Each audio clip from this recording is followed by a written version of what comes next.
بالله السميع العليم من الشيطان الرجيم بسم الله الرحمن الرحيم ان الدين عند اللہ الاسلام۔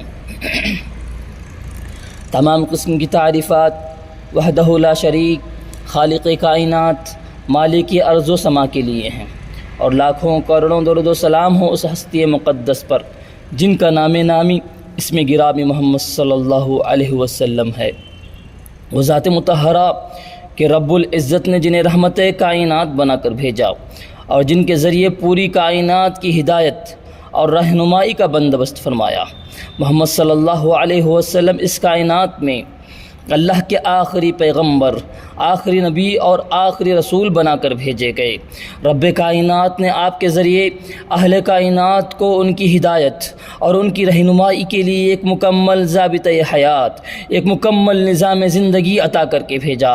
امام کائنات علیہ السلام نے دنیا والوں کے سامنے جو ضابطہ، جو فارمولہ، جو نظام پیش کیا، جو نظام لے کے آئے، اللہ رب العزت نے اسی نظام کو اپنے کلام مجید میں اسلام سے تعبیر کیا ہے۔ فرمایا ان الدین عند اللہ الاسلام۔ لوگوں سن لو، محمد صلی اللہ علیہ وسلم کی اس کائنات میں تشریف لانے کے بعد اب اللہ کی بارگاہ میں کوئی نظام قابل قبول ہے تو وہ صرف اسلام ہے۔ اسلام عربی زبان کا لفظ ہے، اس کا لفظ معنی ہے تسلیم کرنا، مان لینا۔ اسی سے اسلام لانے والے کو مسلم کہا جاتا ہے۔ عربی زبان میں بنیادی طور پر مسلم کا لفظ اس اونٹ کے لیے استعمال ہوتا ہے جس کی ناک میں نکیل پڑی ہوئی ہو اور اس کا سرا کسی دوسرے کے ہاتھ میں ہو، یعنی اس اونٹ کو مسلم کہا جاتا ہے جو اپنی مرضی سے نہ چل سکتا ہے، نہ رک سکتا ہے، نہ اٹھ سکتا ہے اور نہ بیٹھ سکتا ہے، نہ حرکت کر سکتا ہے، نہ سکون پذیر ہو سکتا ہے، بلکہ وہ اونٹ تبھی حرکت میں آتا ہے جب نکیل تھامنے والا اس کے حرکت میں لاتا ہے، اسی وقت وہ بیٹھتا ہے جب مہار تھامنے والا اسے بیٹھنے کو کہتا ہے، اسی وقت وہ اٹھتا ہے جب اٹھانے والا اس کو اٹھاتا ہے۔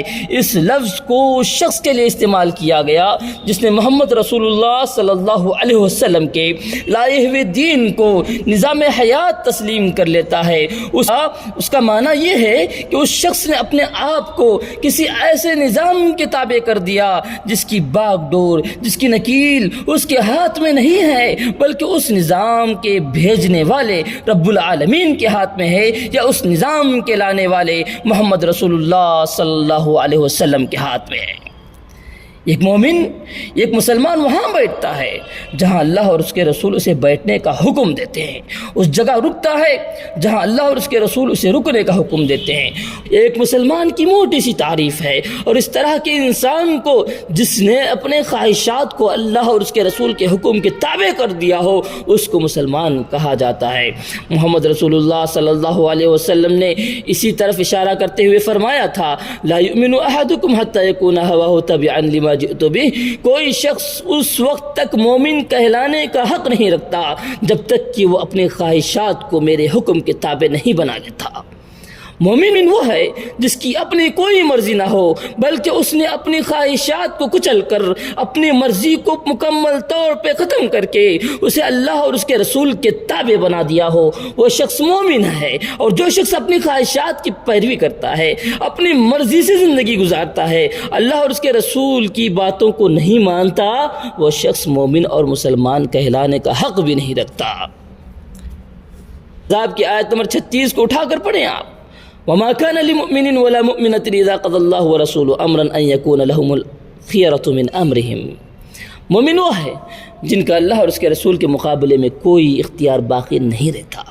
پتہ کیا چلا؟ پتہ یہ چلا کہ مومن اور مسلمان صرف اس شخص کو کہا جاتا ہے جس کے اپنے اختیارات ختم ہو چکے ہوں، اس نے اپنے نفس پر، اپنی جان پر، اپنے جسم پر اور ان سب سے بڑھ کر اپنے خواہشات کو کچل کر اسے محمد رسول اللہ صلی اللہ علیہ وسلم کے فرامین کے تابع بنا دیا ہو۔ تابع ایسے ہو کہ رسول اللہ صلی اللہ علیہ وسلم حکم دے رک جاؤ تو رک جائے، یہ سوال ہرگز نہ کرے کہ آپ نے یہاں رکنے کا حکم کیوں دیا، یا یہ ہرگز نہ سوچے کہ یہاں رکنا ٹھیک ہے کہ نہیں ٹھیک ہے۔ محمد رسول اللہ صلی اللہ علیہ وسلم کی زندگی کے واقعات کہ انہی عربوں کے اوپر اسی طرح حملہ ہوا جس طرح ان کے آبا و اجداد پہ حملہ ہوا تھا۔ جس طرح ان کے باپ دادا پہ مکہ میں حملہ ہوا، اسی طرح ان کے اوپر مدینہ منورہ میں حملہ ہوا۔ دشمن اس وقت ہاتھ لے کر آیا تھا، آج اپنا سب سے بڑا لشکر لے کے آیا ہے۔ آپ سن کر حیران رہ جائیں گے میرے مسلمان بھائیوں، آج تک تاریخ کے اندر کبھی ایسا واقعہ پیش نہیں آیا کہ اتنی چھوٹی سی بستی پر اتنے بڑے لشکر جرار نے کبھی حملہ کیا ہو۔ اس وقت مدینہ طیبہ کی کل آبادی 5-6 ہزار آدمیوں پر مشتمل تھی اور حملہ آور 24,000 کا لشکر جرار لے کے آیا تھا۔ نبی کریم صلی اللہ علیہ وسلم نے اپنے ساتھیوں اور ان یہودیوں کو جن سے آپ صلی اللہ علیہ وسلم کا معاہدہ تھا کہ ہم پہ حملہ ہوا تو تم ہماری مدد کو نکلو گے، تم پہ حملہ ہوا تو ہم تمہاری مدد کو نکلیں گے۔ حکم دیا کہ دشمن کے مقابلے کے لیے نکل پڑو۔ لوگ نکلے، مدینے کے دروازے پہ پہنچے تو تعداد کو گنا گیا، تعداد کو دیکھا گیا تو کتنی تعداد تھی؟ 3,000۔ ان میں مسلمان بھی تھے اور غیر مسلم بھی، جن کا حضور صلی اللہ علیہ وسلم سے معاہدہ تھا، اور مقابلے میں 24,000 کا لشکر جرار موجود تھا۔ اور مسلمانوں کی یہ حالت تھی کہ مسلمان بے سر و سامانی کا شکار تھے۔ نبی کریم صلی اللہ علیہ وسلم نے جب اپنے ساتھیوں کی تعداد کو دیکھا، کھسک رہے ہیں، پیچھے ہٹ رہے ہیں۔ یہودیوں نے جب یہ سنا کہ 24,000 کا لشکر آیا ہے تو انہوں نے کہا ہم کیوں مارے جائیں، ہم ان کا ساتھ نہیں دے سکتے۔ انہوں نے کہا کہ اب مسلمانوں کو دنیا کی کوئی طاقت ان کافروں سے نہیں بچا سکتی، ہم کیوں ان سے دشمنی اختیار کر لیں۔ 1200، بعض روایات کے مطابق 1300 بھاگ نکلے۔ جتنی تعداد تھی ساری کی ساری کھسک گئی۔ نبی کریم صلی اللہ علیہ وسلم کے کل 1700 ساتھی آپ صلی اللہ علیہ وسلم کے ساتھ باقی رہ گئے۔ آپ نے اپنے ساتھیوں سے کہا بیٹھ جاؤ۔ سارے صحابہ بیٹھ گئے۔ نبی رحمت صلی اللہ علیہ وسلم نے ان پہ نگاہ ڈالی۔ آپ نے فرمایا ساتھیو، تم میں سے بھی جو پلٹنا چاہے پلٹ جائے، میری طرف سے پوری اجازت ہے۔ جو لوٹنا چاہے لوٹ جائے، میری طرف سے مکمل طور پر اجازت ہے۔ ایک نے جرأت کر کے پوچھا آقا ہم پلٹ گئے تو آپ کیا کریں گے؟ آپ صلی اللہ علیہ وسلم نے فرمایا ہٹ جاؤ، محمد اکیلا دشمنوں کا مقابلہ کرے گا، محمد پلٹنے والوں میں سے نہیں ہے۔ تم نے کیا سمجھا میں بھاگ جاؤں گا، پشت دکھاؤں گا؟ نہیں، دنیا دیکھے گی کہ محمد اکیلا لٹ رہا ہے۔ اس وقت سعد بن ابی وقاص کے اس قول کو یاد کرو، انہوں نے کہا تھا اے اللہ کے رسول، ہم موسیٰ کی قوم نہیں ہے جو یہ کہیں کہ فَاذْهَبْ أَنْتَ وَرَبُّكَ فَقَاتِلَا إِنَّا هَاهُنَا قَاعِدُونَ، چاہے آپ کا رب لڑے، ہم تو یہاں پر بیٹھے ہوئے ہیں، ہم تو وہ ہیں۔ آپ کا اشارہ ہو، آپ کا حکم ہو کہ پہاڑی کی چوٹی سے چھلانگ لگا دو تو لگا دیں گے، یہ نہیں پوچھیں گے کہ حکم کیوں دیا۔ آپ کہیں کہ سمندر کے سینے کو چیر دو تو چیر دیں گے، یہ سوال نہیں کریں گے کہ آپ نے حکم کیوں دیا۔ مومنو، مسلمان ہمیشہ دفاع میں لڑتے ہیں، جیسے یہاں پہ انہوں نے لڑا۔ مسلمان ہمیشہ پوری ہسٹری چھان لو، سیلف ڈیفنس کے لیے انہوں نے ہمیشہ جنگیں کی، مقابلہ انہوں نے اپنی جان کی حفاظت، اپنے اسلام کی حفاظت کے لیے کی۔ لیکن یہ لوگ مسلمانوں کو بدنام کرنے کی کوشش کرتے ہیں۔ لیکن ایک بات یاد رکھو، یہاں پر مومن اور مسلمان وہ ہے جس کا عقیدہ یہ ہو کہ مدینے والے کے حکم کے مقابلے میں کسی دوسرے کی بات کو ماننا تو بڑی بات، اس کی طرف پلٹ کے دیکھنا بھی حرام ہے میرے مسلمان بھائیوں۔ یہی وجہ ہے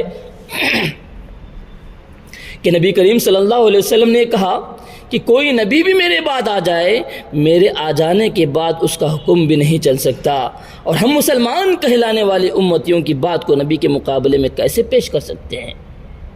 ساتھ ہی ساتھ یہ عقیدہ بھی درست ہونا چاہیے کہ جس طرح دین کے کسی معاملے میں محمد رسول اللہ صلی اللہ علیہ وسلم کے سوا کسی کی بات کی طرف توجہ دینا، سرور کائنات کی ختم نبوت اور رسالت کا انکار کرنا ہے، اسی طرح نظام حیات کے معاملے میں، انسانی زندگی کے معاملات میں اسلام کے سوا کسی اور دھرم کو ماننا، کسی اور نظام کو ماننا، یہ اللہ کی توہین کے مترادف ہے۔ اسی لیے محمد صلی اللہ علیہ وسلم کو رب العزت نے اسلامی نظام عطا کر کے بھیجا، اور اسی نظام کو کہا الیوم اکملت لکم دینکم واتممت علیکم نعمتی ورضیت لکم الاسلام دینا، کہ میں نے قیامت تک کے لیے تمہارے لیے اسلام کو پسند کیا ہے۔ اب اگر کوئی آتا ہے اور کہتا ہے کہ اسلام کے سوا ہمیں یہ دین پسند آیا، ہمیں سوشلزم کی ضرورت ہے، قرآن کو بدلنے کی ضرورت ہے، تو اس کا مطلب یہ ہے کہ وہ اللہ کے بھیجے ہوئے نظام کو، اللہ کے دیے ہوئے اس دین کو کافی نہیں سمجھتا، مکمل نہیں سمجھتا، اس نے اللہ کی توہین کا ارتکاب کیا ہے۔ قرآن کی کسی آیت میں کمی یا زیادتی تو دور کی بات، اس کو جائز و ناجائز کرنے کا حق اللہ نے اپنے نبی، اپنے رسول کو بھی عطا نہیں کیا، یہ حق اللہ نے صرف اپنے پاس رکھا۔ قرآن مجید کی آیات پہ غور کریں گے۔ ایک مرتبہ نبی کی زبان سے نکل گیا کہ میں نے آج سے اپنے اوپر شہد کو حرام کر دیا، شہد نہیں پیوں گا۔ آسمان سے جبریل علیہ السلام آ گئے، کہا یا ایھا النبی لما تحرم ما احل اللہ لک، اے نبی اللہ کی کیا کہا، اے اللہ کے نبی اللہ کے حلال کردہ چیزوں کو حرام کرنے کا تجھے بھی حق حاصل نہیں ہے، پیغمبر کو بھی نہیں ہے، تو کسی اور کو کہاں سے یہ حق مل جاتا ہے؟